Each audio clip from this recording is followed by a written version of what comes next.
はい、どうもこんにちは、コウスケでございます。今回は、シビル王2のレビュー、感想などを述べたいと思います。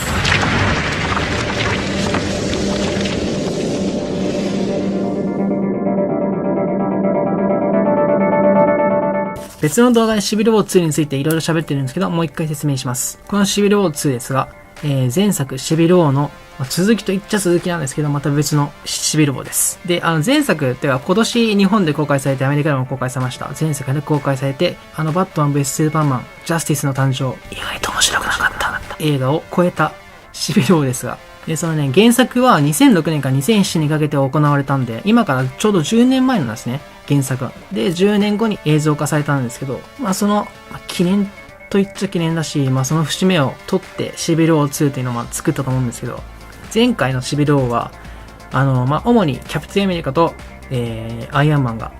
戦いました。男性対男性なんですけど、今回は違うんです。トニー・スターク、シー・ハルク、そしてキャプテン・マーベルといった男性と女性のぶつかり合いなんです。で、そのね、人間ストーリーも結構さらにガクッと上がって、なんていうのかな、男性と女性の本当にあるべきところをガシッとね、マーベルは掴んでるんですよね。で、そのマーベルのすごいところっていうのは、映画もそうですし、ドラマもそうですし、コミックもそうなんですけど、僕たちが住んでる現実の世界の並行っていうんですかね、もうそのコミックの世界と自分たちの世界をクロスオーバーさせるっていうね、すごいところですね、これは。マーベルはコミックでは多分なかなか珍しい、そして昔の時代だったら絶対ちょっと批判されるんじゃないかなっていう黒人のキャラを使ったりですね、差別か、昔だから差別とかいろいろありましたけど、その黒人キャラを使ってコミックで活躍させるっていう、マーベルもすごいことをやってますけど、マーベルがすごいっていうのはただの漫画じゃないんですよ。自分たちに訴えかけてくれるっていうところがマーベルの素晴らしい、そして大人気の秘訣なんじゃないかなと僕は思っています。で、この今回シビル王2っていうのは、男性もそう、男性アイアンマンもいますけど、主に女性がね、ライトアップされてるわけですよ。今の時代やっぱり女性化社会、女性問題がいっぱいありますけど、女性も強いんだ、女性も男と対等に戦えるんだっていうことをシビル王2では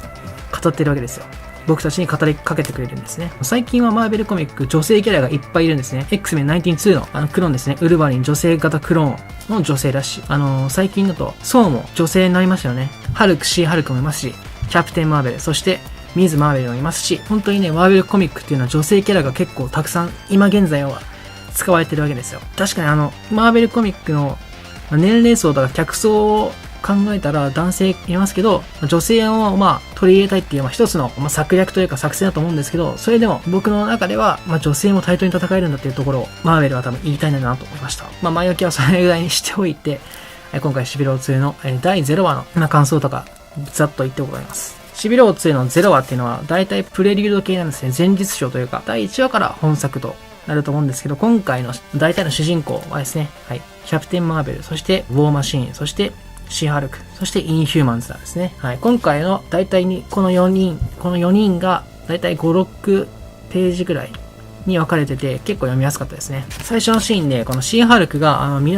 裁判で訴えかけてるわけですよ。この今現在、ヒーロー登録法が10年前に可決されて、それで10年間いろいろあったわけですよ。その中で結局インヒューマンズもいるし、ミュータントもいるし、ヒーローいますし、ヴィランもいますけど、何があるかって何にも変わんなかったんですよ。結局この世界は腐ってんだっていうことをシン・ハルクはね、めっちゃ熱く語ってるわけですよ。この裁判のシーン、2、3ページ続くんですけど、そして今作では一番登場シーンが少なかったウォーマシーンですね。わずか3ページしかいませんでした。一つ疑問になったのは、大統領と話すシーンがあるんですけど、大統領だけ真っ黒なんですね。なんで多分今では明かせない、真正面から映してるシーンがあるんですけど、そこも真っ黒なんですよ。塗りつぶされてて、今後繋がっていくんじゃないかなと思うシーンでしたね。そして今回の一番の山場となるんですけど、この私が話してる時にいきなりブワーってなって、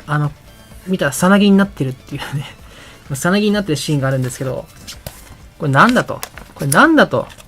思って読んでたんですよ。で、そうしたら夜のシーンになっていきなり